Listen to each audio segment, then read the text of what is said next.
Hey,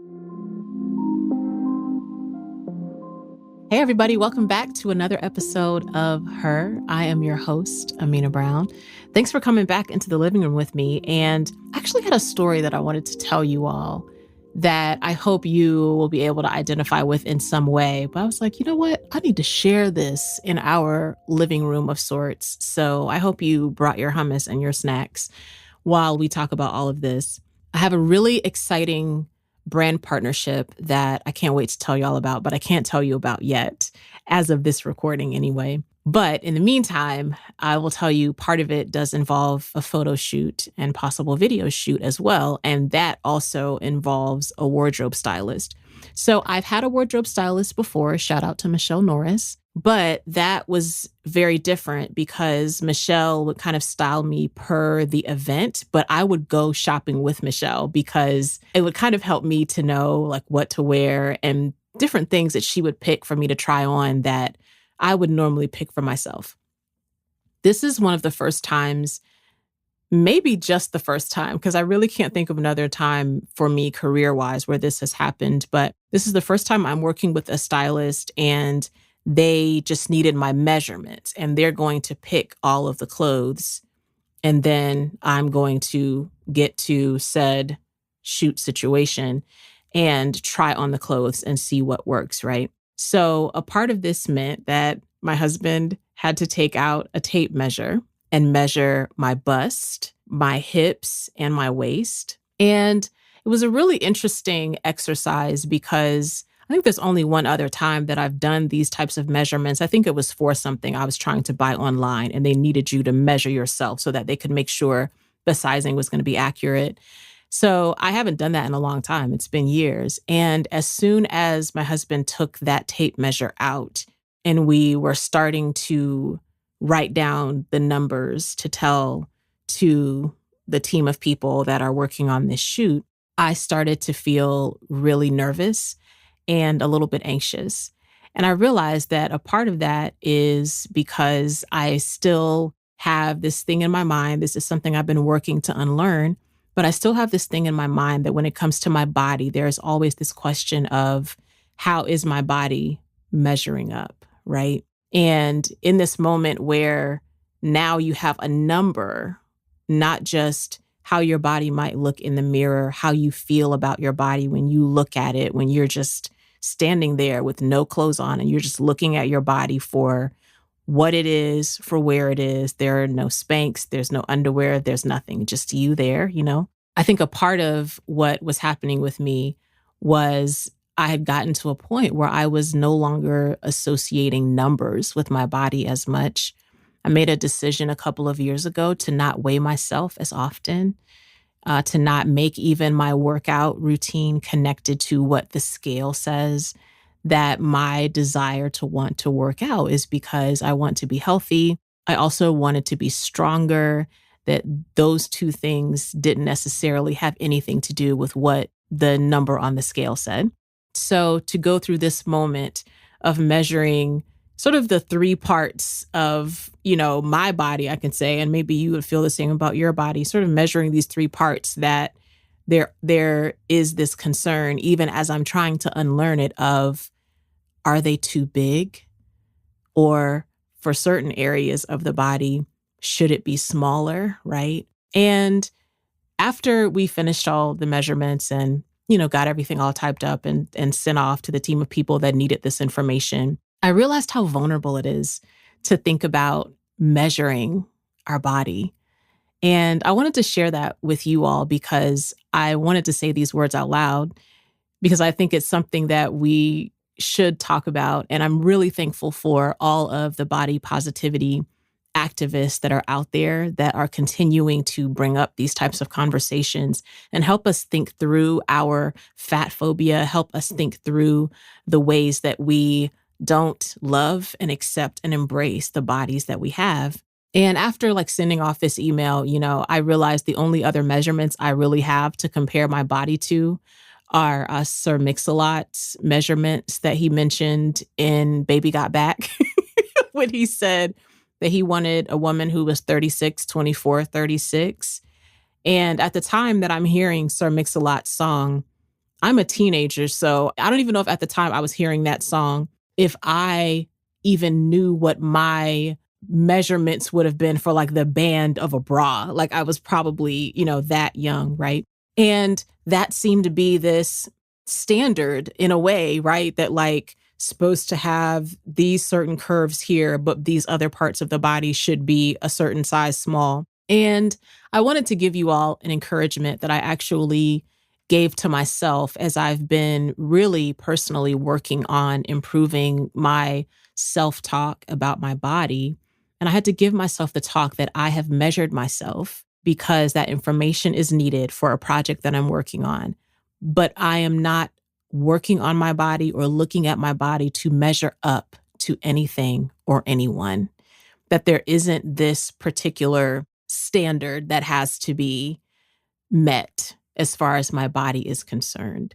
That the only dream body or goal body is my body at its healthiest, and really my body at its current place. That this body is my dream body too, because it is doing all of the things for me that a body can do for you during the day. It's doing those things that I want to show this body gratitude, that I want to thank this body for its scars, that I'm going to have scars on this body. I'm going to have stretch marks, and that this body will experience change, that maybe this body is not the body that I was in 10 years ago or 20 years ago. And maybe for some of us, the body has stayed the same, but maybe there are still things about it that you don't love or that you wish were different. And so I had to give myself that talk after putting the tape measure away and say to myself, this body's good.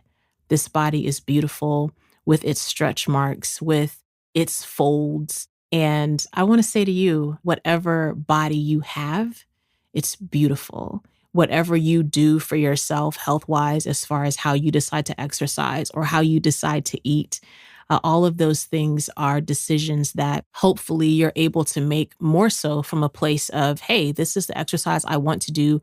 This is the type of eating that gives my body fuel and nutrition. This is the type of eating that gives me a way to like enjoy how good this type of food tastes, or whatever those reasons are. But those reasons do not have to be connected to the fact that something's wrong with the body that you're in, and that you can accept this body. So I want to say shout out to back fat, and shout out to under boob, and shout out to pooch of a tummy. Shout out to your thighs, whatever size they are. Shout out to your ankles, however they express themselves. Give your body some love today. Give your body some good words. Your body's going to hear enough negative words from society and from other ignorant people. Your body does not have to hear those negative words from you. So that's just a lesson that I am still learning, and something that came up as I was trying to take a look at my body's measurements.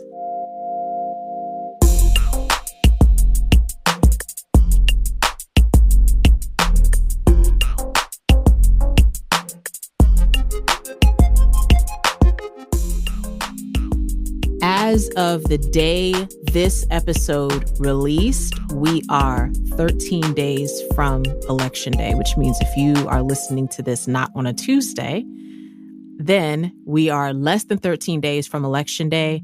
This is your reminder. If you haven't voted already, please try to vote early if you can. Yes, your vote is important.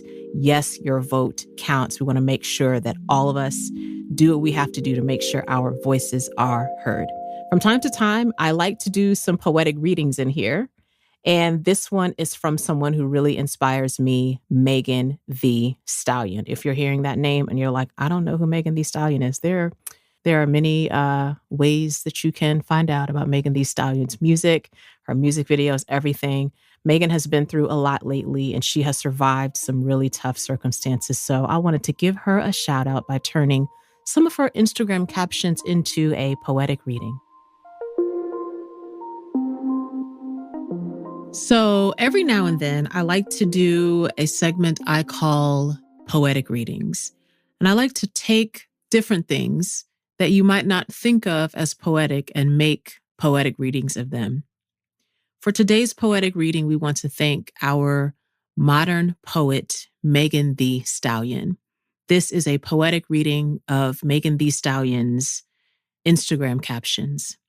Today was a good day. Just got her hair done, trying to get her groove back. Another fresh set. The hot girl.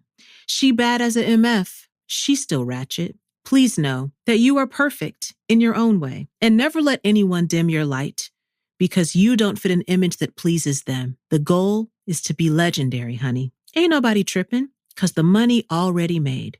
If you don't jump to put jeans on, baby, you don't feel my pain. We ain't never give up. We doing everything they said we wouldn't. Rich, but I'm ratchet. Living room hottie. Midnight hotties. Y'all ready? Thank you, Megan Thee Stallion, for your words of poetic inspiration.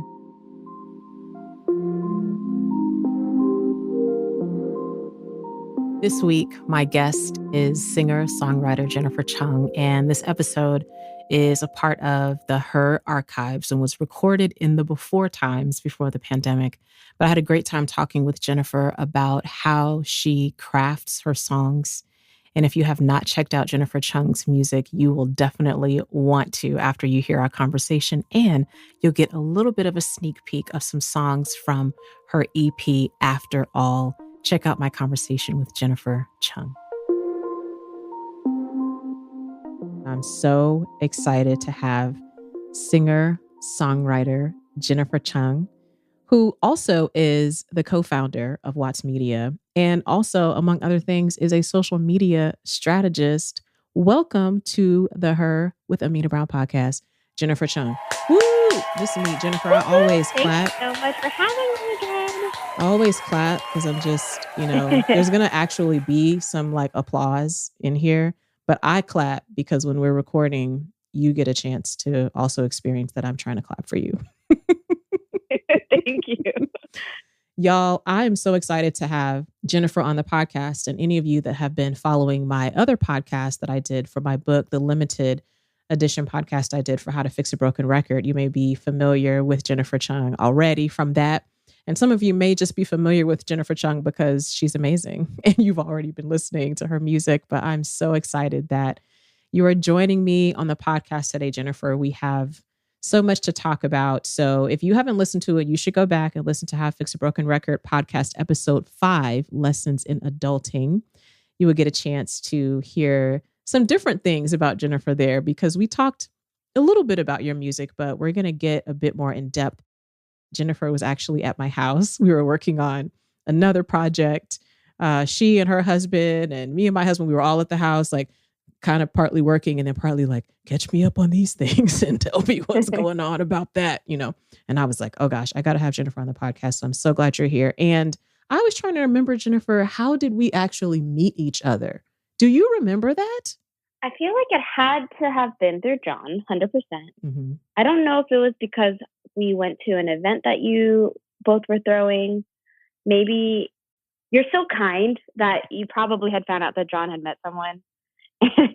And you probably reached out just being your kind self.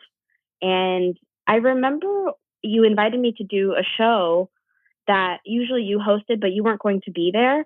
Right. But you had gracefully invited me to be a part of it. I feel like that might have been the first time I pseudo met you.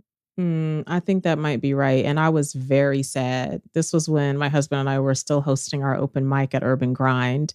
And I wanted you to feature so bad. And then it turned out the day that I had asked you, I was going to have to go out of town. And I was like, oh, but that was such a good experience. And honestly, it was probably one of the first shows I did in Atlanta. So I really appreciate you even giving me a chance to show some people in Atlanta what I do. I will tell you though, because since I wasn't there that night, I didn't get to hear you sing live that night.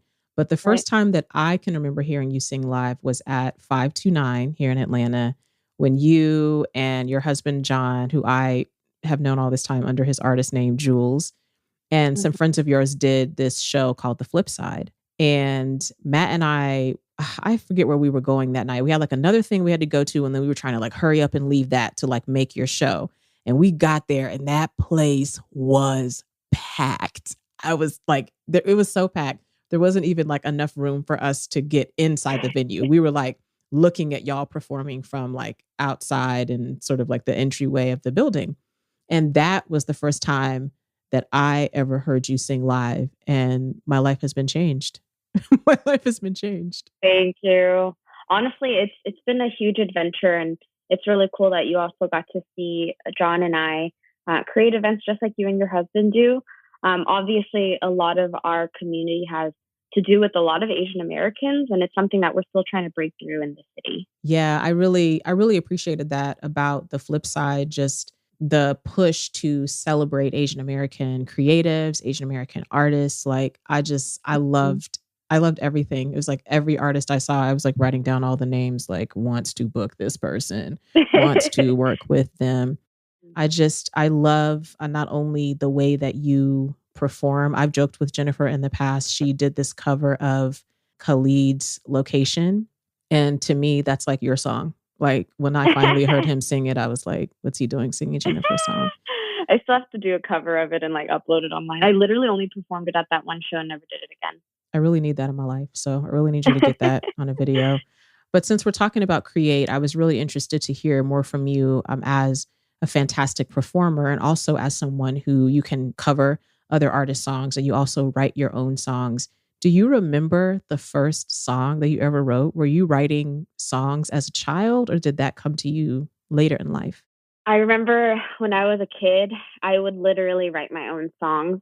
Like, let's say my mom yelled at me and I got in trouble, I would start singing like my life was a musical. And my mom would be so upset that I was singing. But she wasn't that good at English, so she probably just thought I was just singing some random song. But for me, I was singing like so dramatically, as if this was like my ballad piece of the musical, where I was like, woe is me, and just making up words. And I think from then on, that encouraged me to go to music whenever I'm feeling an extreme of a certain emotion. What is it like to write a song? Like how do your songs start or begin? I feel so crazy asking this question because No, no. I mean, honestly, okay, so I technically was learning piano, but I really didn't learn it that well. I think my piano teacher and I just really hung out and she encouraged my singing a lot. So when I start writing songs, it starts with words. What I'm feeling, I put it into musical notes and I record it through voice memo.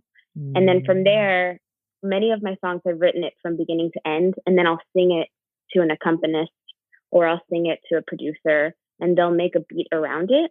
But I also hear music in my head, so I'll like hum the melody that's supposed to complement my vocal melody. And there are also times, very few times, where I'd hold the guitar and I'd start strumming and then write a song through that way.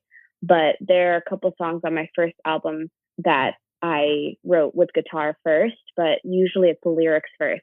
wow.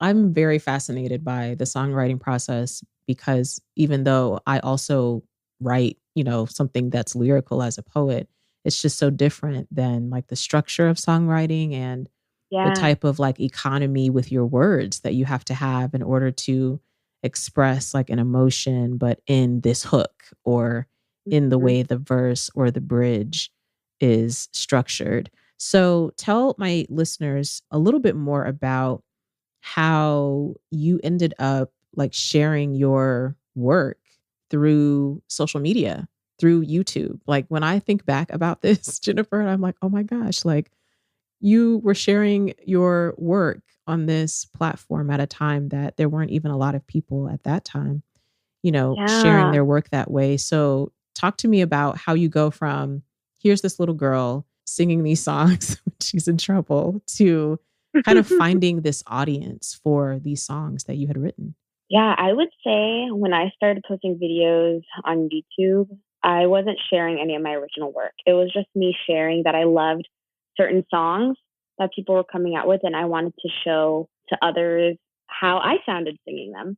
And it was kind of like the Wild West. You didn't know what YouTube was, except that people were uploading stuff. So I just decided to, and I think it was all in God's timing that I uploaded when I did, and I was able to build a community like slowly but surely. And as an artist, I think that was such a blessing because when I did come out with my first song, I already had an audience that was engaged. But it was definitely scary to upload my first original song because then that's what's going to set the pace of what people have. People may have expectations of what that's going to be like, especially with the song choices that I had made. But I think it was a blessing to start off so early and just letting my music go, because I've met so many artists now that are so talented and they have such great music, but they literally hide it and they hoard it because they think it's not ready or it's not perfect. And I always let them know I don't release these songs because I think they're perfect. I release these songs because I know it's time. And I think that comes with time. And knowing that what I release now, maybe years from now, I'll be like, why did I release that? What was I thinking? But at least I let it go, and I can give myself and my listeners an opportunity to realize that I've grown from that moment. That's one of the things I really love about your music and about you as a person, having engaged with you like personally and in professional environments. But I love that about like your brand as an artist too. You're very authentic and genuine. I And appreciate that. that's a huge thing to me, because I think especially being someone who had this like career trajectory that kind of started out on a social media platform, I think there can be this temptation to sort of, have to succumb to whatever air quotes anybody is supposed to look like or be like or whatever. And I Sure. love even about following you on social media that you're like, hey guys, this is me. This is me, like being myself. This is who I am. This is me learning to love who I am, learning to love how I am, learning to accept myself just the way I am. And I put out on social media to see if people had any questions they wanted to ask you. And this was a really good question I wanted to get your thoughts on. Tamisha F. from Facebook, she wanted to know, can you share more about the lessons you learned as a creative after the Photoshop incident you had with the recent magazine cover that you were on? Can you tell us more about that? Well, first, I learned how much it still affects me when people ridicule me about my appearance, whether it was intentional or not. But also, it was a reminder of how deeply ingrained certain beauty standards are, especially in my Korean American community. Not even Korean American, it's like my Korean culture. There are certain standards that the people have to live by, not just women, but men too. And, South Korea is known to be one of the capital countries that promote plastic surgery. And I'm proud to say that I haven't gotten any plastic surgery done because it was my choice. And I totally empower anyone who feels like they want to do that for themselves. But so many times, like, people feel pressured to do that. I've had conversations with friends who felt pressured that they had to do it in order to be accepted. But reality is, there are so many things that people think that you have to do to be accepted that it's an endless cycle. You're always going to want to like nip and tuck this or change that. And going from that, I practiced grace though to the people who were behind that magazine, because I know they meant it well. They meant to serve me well, and they thought that this would make me happier or make me more accepted by their demographic. But I had to let them know that it wasn't okay, because the original reason why I decided to do that magazine interview was because they wanted me to encourage the youngsters. That's the word they said, the youngsters that are up and coming. And I did not want the audience to believe that them photoshopping me was something that I wanted. Right. And so I made it clear to the publishers, and I had to at least post it on Instagram and to let my followers know in case there are some people who ran into the article like in the Bay Area, because that's not what I'm about. Like, I really do have goals to stay as honest as I can. And one of my best compliments that I feel like I get from being on YouTube and people meeting me in person is that, oh my gosh, you're the same, like just as I thought you'd be online and in person. And, I might have my bad days, but for the most part, I feel like I'm genuinely being myself. And since I had posted that, I hadn't like posted anything on Instagram, and I'm just giving it space for people to really read that, and in case they run into the magazine. But I've also learned that the community is so supportive, and I've gotten so much love. And I think it resonated with a lot of people too, because I'm just being honest. I didn't think that I could just get away with my face being completely altered and thinking like, oh, that's fine. That's how I should look. It's like, no, that's not how I look, and that's not who I am. So it was a huge growing experience, and how it's always going to be a battle for the rest of my life to choose to love myself and to hopefully empower others to choose to love themselves too. I love that, Jennifer, because I read the post myself and I was just like, yes. It's like put to words the things, that so many people feel, whether, whatever it is that in our different cultural backgrounds or according to whatever that, standard of beauty is, like we need that encouragement. We need to be reminded that you're not just okay, you are beautiful and worth it as you are. And that's our work is to, accept who it is we are, and of Right. course, like you said, each person's going to decide what's empowering to them, in that journey, right? Like nobody can decide that for each person, but it's beautiful to start that journey for yourself of this is Wow. who I am, this is how I love me. Yeah. Okay, I want to talk a little bit more about writing songs. This is a curious question that I have. So some of these questions are just my like nerdy stuff that I want to know from you. But I know that you've had experiences co-writing songs with other Mhm. people. And I would love for you to share a little bit more about what that process is like. As a poet, it's hard for me to imagine co-writing a poem with someone. So I'm always Mhm. curious when I have friends who are songwriters and also write with others. Describe what that process is like and how's the give and take between you and maybe the other writer or other writers. Sure. I think that everyone works very differently, but for me personally, when it has come to working with collaborators who, like, for example, in December, I had written for another artist and it wasn't for my project. So I let it be very open. The producer had created a melody and I asked the artist, what's a story that you want to share? And from that, I used the melodies to like let the words come out of me. And that's where I was able to start creating the foundational base of the lyrics and where that was headed. I tend to write choruses first, actually. And then from there, I have to pull out verses. But it's definitely give and take and being open to what other people have to say. Personally, I think I work better if I don't have like someone telling me how to write the lyrics. I Mm. think I am a lyricist by heart. And I'm interested in seeing what it's going to be like if I write with another writer, because I think it'll be good practice for me. Because as of now, I'm like, no, these are my words. These are the words that are going to be solidified. And if you listen to my songs, you'll notice that I tend to rhyme a lot. So in a way, I feel like it has this like poetic rhyming scheme to it. Mm. But I think because vocally it flows through me and singing wise, it just comes naturally to me. I want to ask a question from Instagram. Nene wants to know, how do you maintain vocal health as a singer? This Mm, is a great question. So, do you have a routine, a regimen? Are there things you would recommend to other listeners who may also be singers? sure. Ever since I was young, I knew that I wanted to sing for Disney one day. I don't know if that's going to happen yet, but it's still in my bucket list. And the princesses and the musicals, they sound very clean and don't sound too coarse. So ever since I was younger, I told myself I'm never going to smoke.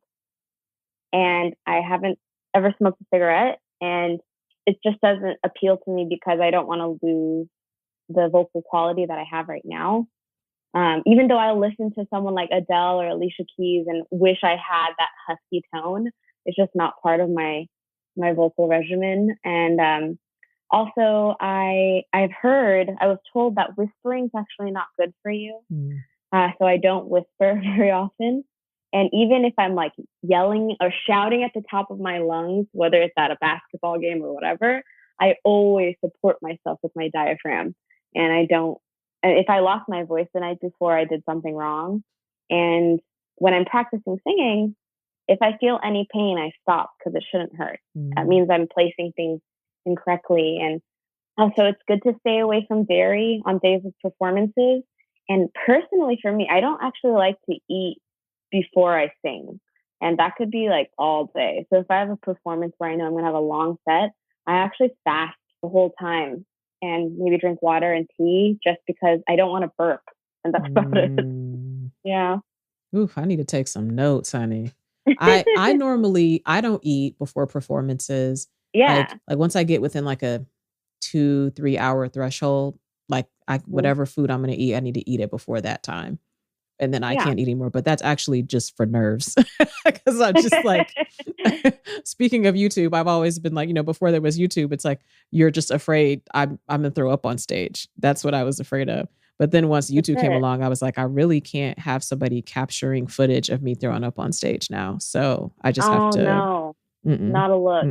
have to Mm-mm. stick with it, have to stick with it. And I learned after getting laryngitis the first time as a performer that whispering is bad for your voice. I had no idea. I was at some event and the singers were like, yeah, you're going to need to stop whispering. If your voice is gone, you either need to stop talking or talk on your regular voice. The whispering is actually making it worse for you. I had no idea about that. If there's a moment that you're able to just not speak, maybe do some like vocal rest every once in a while. Mm. That's hard for me. As you were saying it, I was like, yeah, that's true. That would give me a chance to, contemplate my life and things. And then I was like, oh, Yeah, I'm and gonna like have. carry around like a post-it note to everyone so that you can show people like, I'm on vocal rest today. Feel free to text me. That would be so hard for me. You know how much I love talking. That would be just like, oh gosh. I mean, the couple of times, which I really need to have a better vocal regimen myself, because now that I've been performing so long, sometimes the end result of me getting a cold is laryngitis now, like if my voice gets really tired. So I really do need to try this voice rest thing, but I just love talking so much. The times I've had laryngitis and I couldn't talk, it was like everything inside of me was like, oh, I have so much to say to everybody. Oh, I understand. Well, as long as we continue supporting the way that we talk with our diaphragm. Also, it's not so bad to like strengthen your head voice. So sometimes if you want to just talk up here and instead of talking down here, just like lift it up over here and talk to people like you're a Disney princess. I didn't even know about a head voice. I'm getting educated. Let me ask you this also, because I know that not every singer writes songs.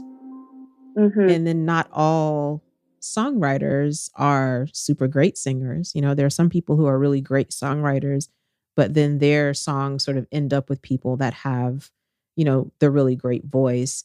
Why do you think songwriting is so important? It's like we have an idea in our mind of why singing itself is important, for all of the emotional connection that we have to our music, to our memories and those different things. But we don't often think about, who is writing some of the songs that we really love. Why is the songwriting so important? Man, songwriting it's such a gift to be able to share what you feel. I mean, you're like literally sharing your feelings and your thoughts and people receive them. And it's one thing when people are like, oh, it sounds nice. But it's another thing when someone's like, it feels nice. And I think that's why even if there's vocalists who don't write, if they can sing it as if they did, that's how you know that they're a performer and they're able to engage to the music and deliver it in a way that it's meant to be. Songwriting for me is so important because I know, like, as I get older, my voice isn't going to be the same, right? Like, when I'm at the age, hopefully, like 80 years old, I might not be able to sing the way that I do now, but I can still continue to write. And I hope that I'll continue to write for other people too. And it's a gift right now to be able to sing and to be able to perform live, but I'm sure that that'll get exhausting too as I get older. But I hope to be inspired by life and write for other artists and use my gift not just to continue my own platform. I love that. And I love, as an artist, having all of these layers of what you do that can really last you through these different seasons of time. And I even think about Maxwell and his first album that he put out. I think he was 23 years old. And he said his goal was to make music at 23 years old, that if he were in his 60s or 70s, that he would feel no shame singing it. And I Yeah. thought that was such a great thought, because there are some things that, maybe when I was 22 or 23, oh gosh, if I went back and looked at some of those poems I was writing, I'd be like, oh no, want to edit some of those, right? But, there are some things that as a songwriter, I feel like because music can have this very timeless kind of quality. There are these things that you can put out into the world that somebody 30 years from now, may be listening to and still resonate with, which is one of the things I really love about Yeah. music. Like, how beautiful is that? That someone could connect to it years from now, or connect to it even maybe there are certain songs where you first listen to it, you're really not that into it, but like you keep hearing it, and then there's a moment where it clicks, like the words just click to you. Yeah, there's like some songs you have to grow into as well, like Yes, yes, experiences. where you're like, "Oh, I see why." Like, there was some music my mom loved, when I was Mhm. growing up. Like, my mom loved Frankie Beverly and Maze when I was growing up. She just listened to their tape until it broke almost. And I was just dying of boredom, like, "Please rescue me from Frankie Beverly and Maze." And for some reason, I got into, like, my late 20s and I was like, Frankie Beverly and Maze are amazing. This is some of the best music anybody ever made. I'm like, I don't know if it's like your palette has to change or broaden maybe as you get older, or if it's just some resistance we have sometimes just to what we deem our parents' music to be. And then we get older and we understand a little bit more about life, Yeah, you know? yeah. Okay, I want to talk about your songs. And this is like a new thing that I've never done on the podcast before, Jennifer. So I'm so excited that I'm trying this with you. And it's going to be great because it's basically me getting a chance to share with the listeners just a little bit of what your music sounds like. So I want to talk through a couple of the songs from your latest mini album, After All. So if you're listening right now, it's okay if you want to just pause this and just go download After All right now. Just that's Check it fine. We out. welcome you to do that. And then you can come back and we'll talk through these things. But I want to specifically go through two of these songs and just play a couple of clips from these. And Jennifer, I want to tell you what I love about these songs. And then I would love to hear your story of kind of what's behind the song. Like, how did the songs get Yeah. written? What's been your experience now, not only after having recorded this music, but also performing it live for an audience? So, from After All, what we want to listen to first is the song Take It One Day at a Time. Let's listen to this clip. Why me? Won't somebody please take my burdens away? I can't do this today. You've got to hold on to what you believe in, weather through every season. Take it one day at a time. Y'all, are you in your feelings? Because I feel like you should be in your feelings. Like, if you're listening to Take It One Day at a Time, you should be in your feelings. So let me tell you something, Jennifer, that I don't know, even though we are friends in real life outside of the podcast.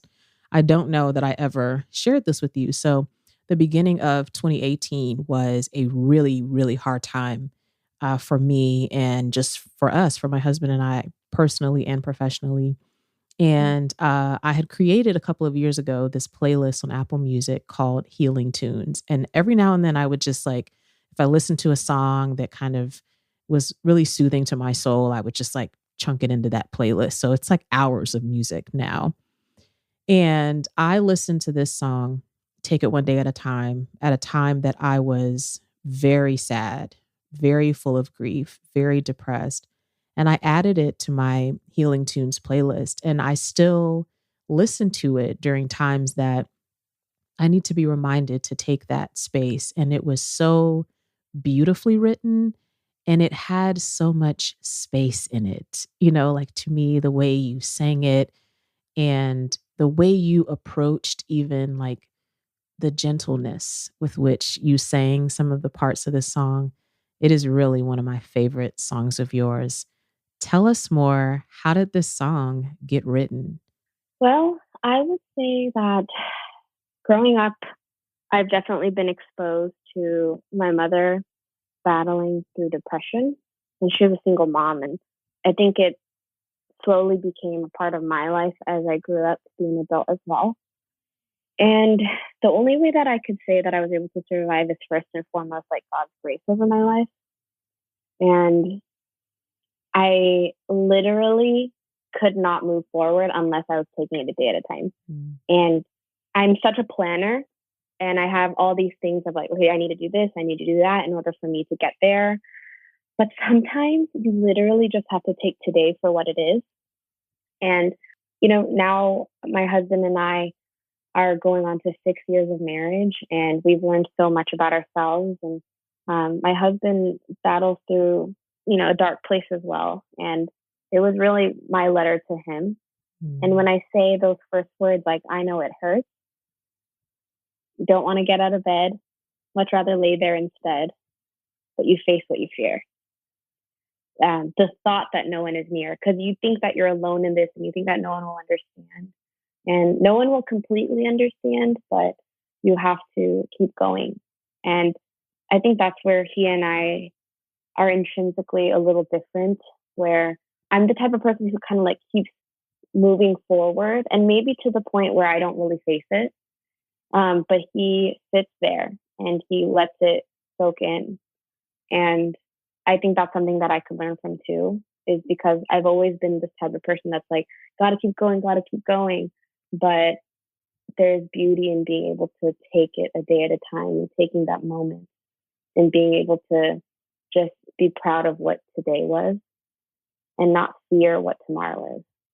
And I think that's one of the things that makes songwriting so important is you were able to put words to something that, you know, even as I was experiencing that very low, depressed place, I was almost at the point, you know, and for somebody that works in words, that's very hard. I was at a point where I really didn't even have like the language to express, you know, how I was feeling. And that's the beauty of the gift that you have, and the gift that so many great songwriters have, is this ability to capture what human beings are feeling, even though you might have the gift to articulate what we're feeling, and the other person listens to your music and didn't have the words to say, oh, that's what I need to do. You know, I need to take it one day at a time. I need to pace myself.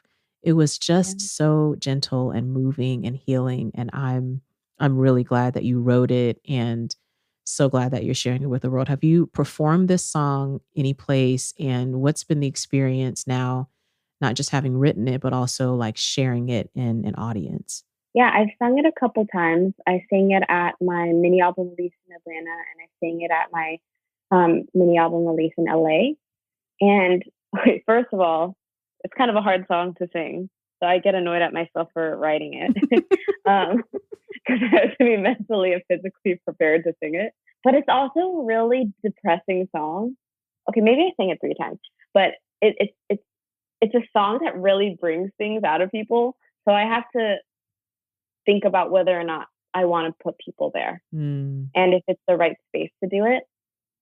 Like, imagine if I was doing this like lit party where like music's popping and people are drinking, like with incense going on, just like all these lights, and then I'm like out there take it one day at a time.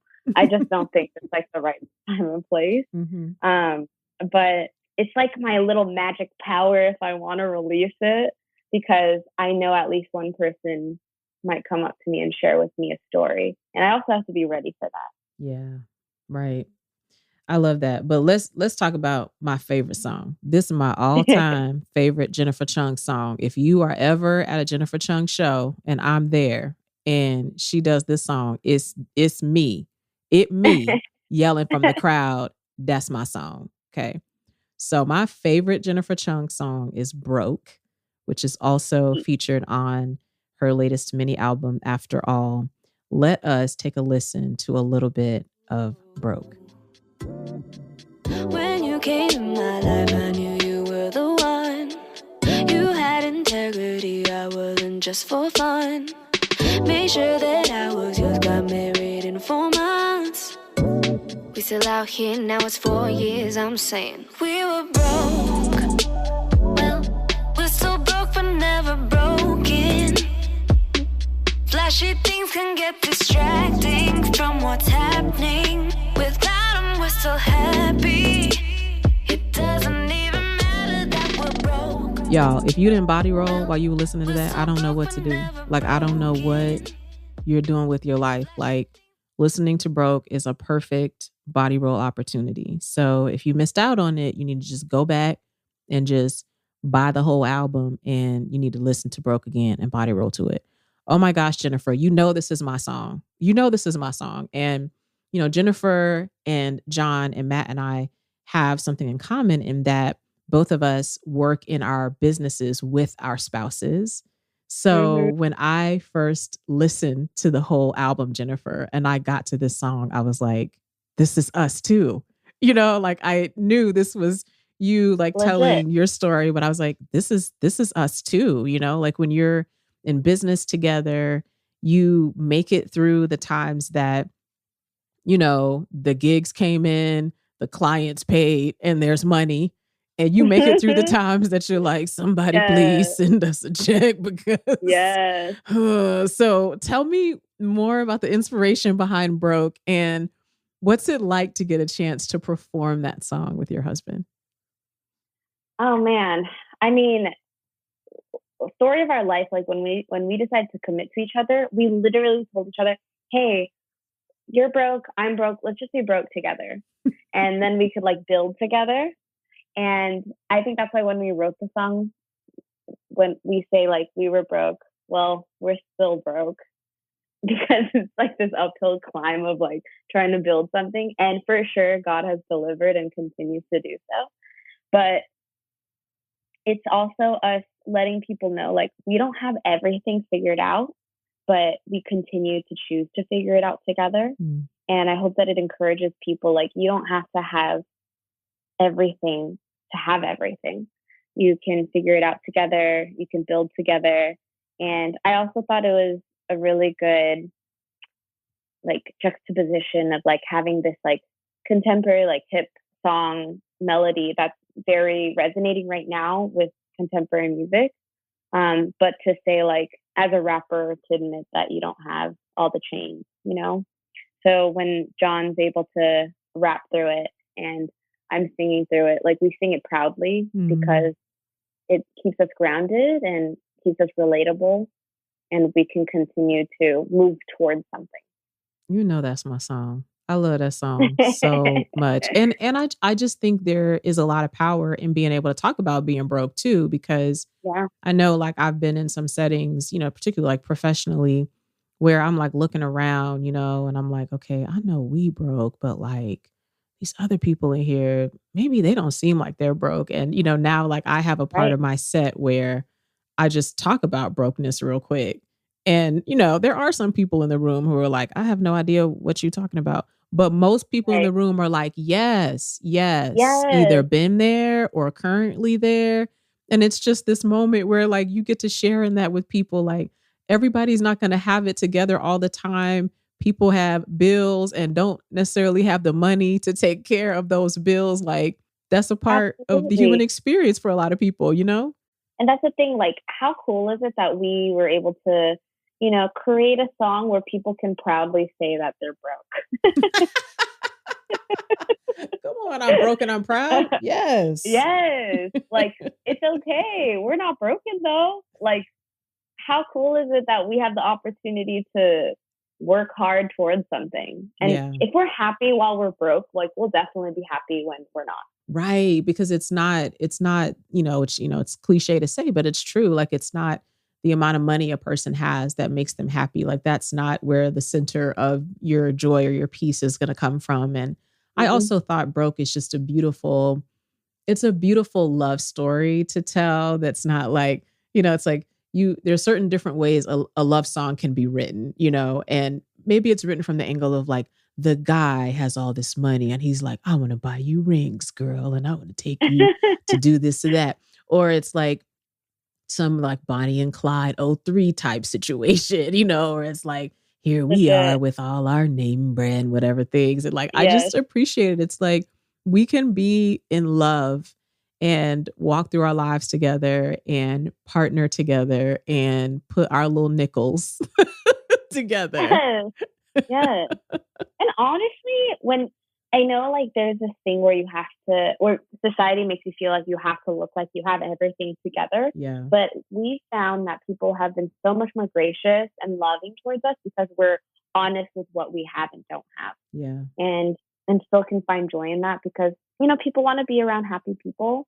And it also just reminds us that if we can find people who relate to us on a real level, then we don't have to act like we're something we're not. I know that's right. Jennifer, tell my people, how can they follow you, watch you, buy this music from you? Tell Yes. me all the things. Well, first and foremost, I just want to say thank you for having me on. You can find me on Instagram. It's Jennifer J Chung, JenniferJChung.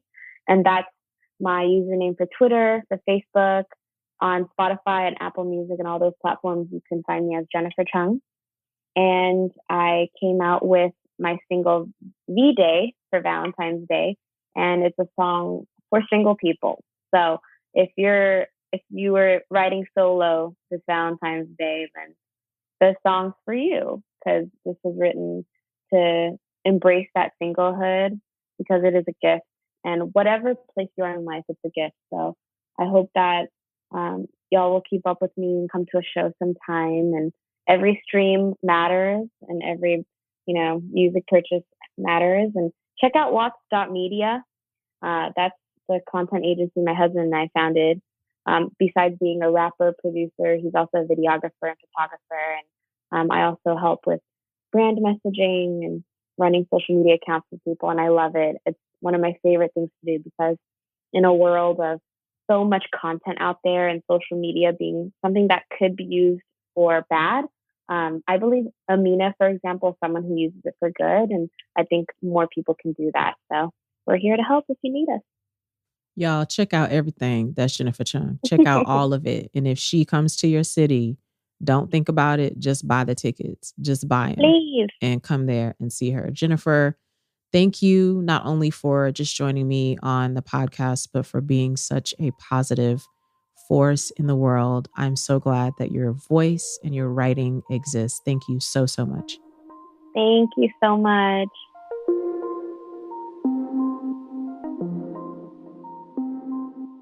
For this episode's edition of Give Her a Crown, I want to give a crown to one of my favorite body positivity advocates and also my current favorite yoga teacher, Jessamine Stanley. There are quite a few body positivity activists and advocates that I have followed over the past few years, and we have many more weeks to give all of them a crown. So I want to make sure I give mention to many of them. But I wanted to give mention today to Jessamine Stanley because I have just recently started following Jessamine's yoga practice on her app, The Underbelly.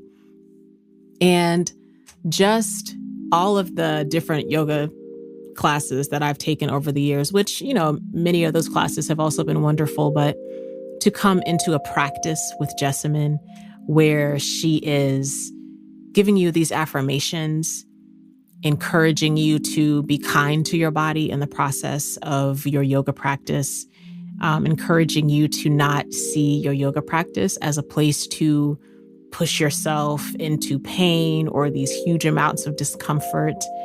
And I just love her for that. And I loved in my current yoga practice that I'm following with her, being able to incorporate more love for my body in that process. So Jessamine Stanley, yes, girl, give her a crown. Give her a crown for this amazing app. If you're looking for a way to incorporate more yoga practice into your life, you should definitely check out her app, The Underbelly. You should follow her on all the social media. She is amazing. Jessamine, thank you for bringing your full self, your voice, your affirmations, for taking up your space and encouraging all of us to do the same.